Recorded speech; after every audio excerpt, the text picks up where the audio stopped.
And you want to get that centered. It's a snug fit.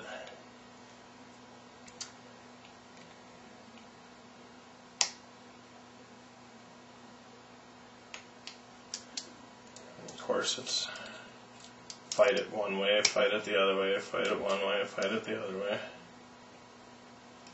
Okay, that's about dead center. One of your slipper clutch backing pieces, that's actually the back plate for the slipper clutch, has the pin slot in it. Get that on there just like so. This part you want to have your fingers clean. Take your slipper clutch pad, peel off this white paper side. That's the side that's going to stick onto the other half of the plate, like so.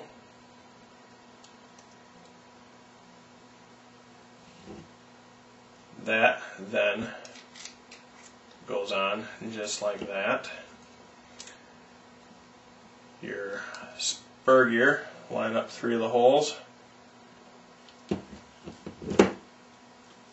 Get a bolt or a screw in a washer.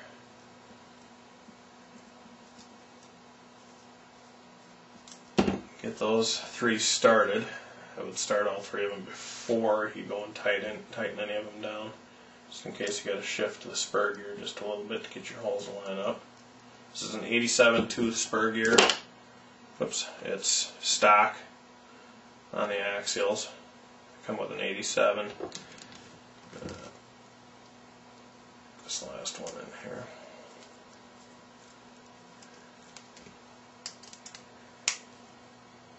Tighten all 3 of those up.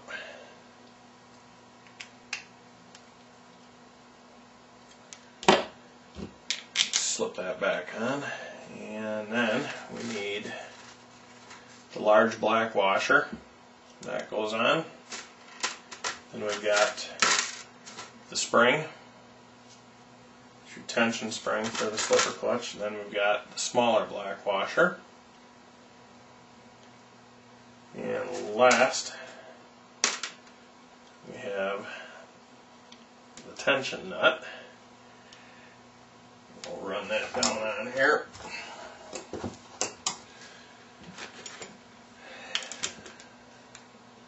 Just going to start it for now because we can actually do it later. Once we've got the truck up and running, we can come back and adjust the tension on that, whether you want it cranked or not. Do you want slippage or do you want it locked? You have the option there.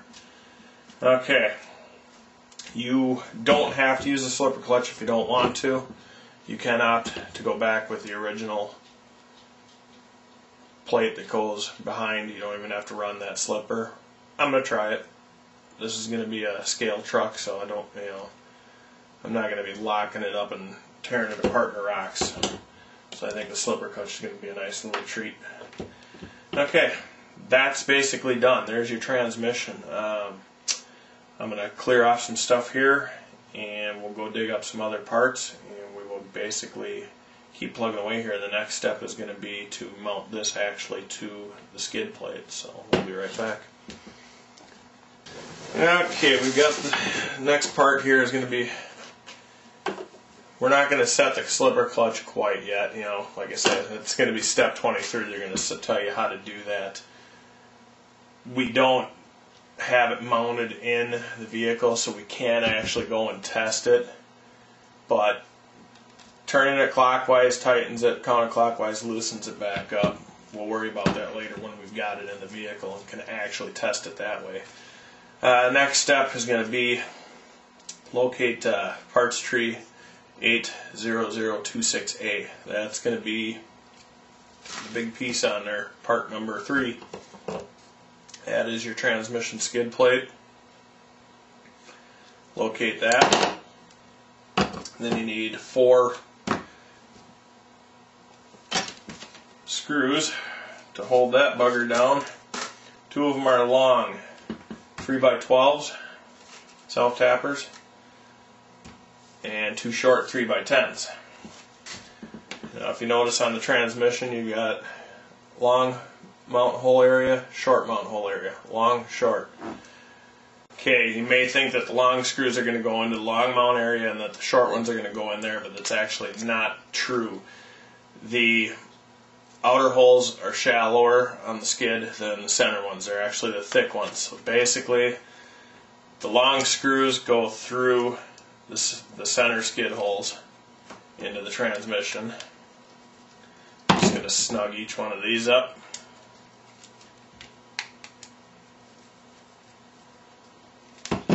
And the short ones go in the outer holes, being that the holes are actually shallower. There's less plastic for them to have to go through in the skid plate. And those I'm going to tighten up. Get this one in there and tighten up.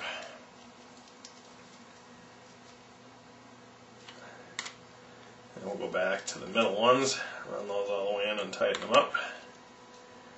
Like so. Okay, transmission is mounted to the skid plate. I will locate my motor and we'll bring that out and install the motor.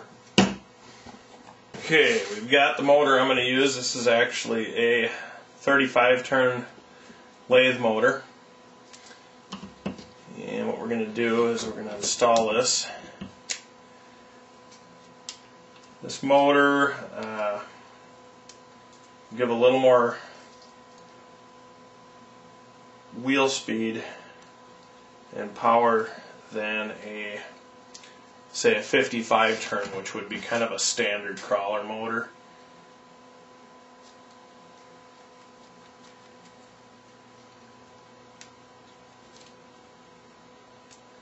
So it's more or less it's a little hotter. 27 turn would be like a buggy motor, more or less.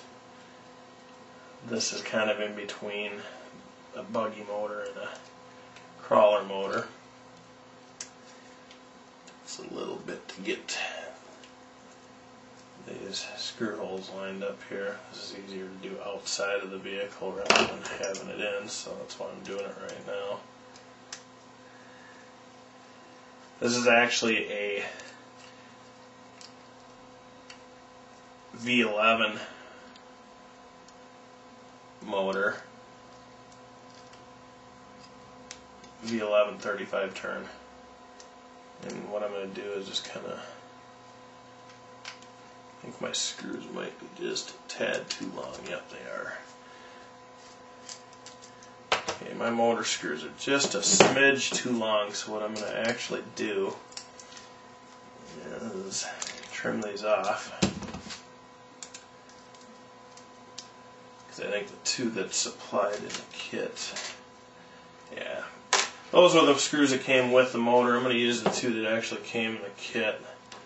The two there, and they've actually got two washers with. These should fit without having to cut them off. The other two screws were just a smidge too long and they were biting into the magnets on the inside of the motor.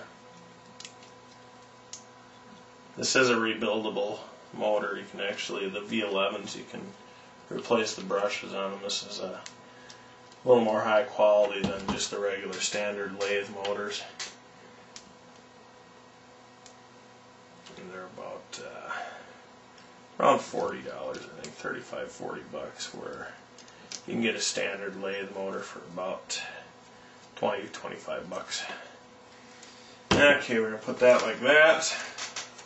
I'm going to get rid of these two screws so they don't think they're part of something.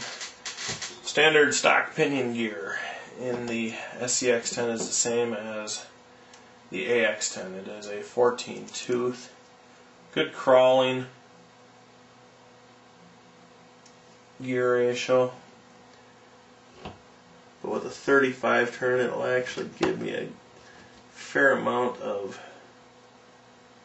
good snap to it when I need it wheel speed. If I wanted to, I could actually go to a higher pinion, which I may do down the line. I'm going to drive it, this way stock first, just to see where we're at, and I can change pinion gears up to get a little more speed. Maybe go up to a 19 tooth or something in that range. There's a flat spot on the motor shaft. What I want to do is get the pinion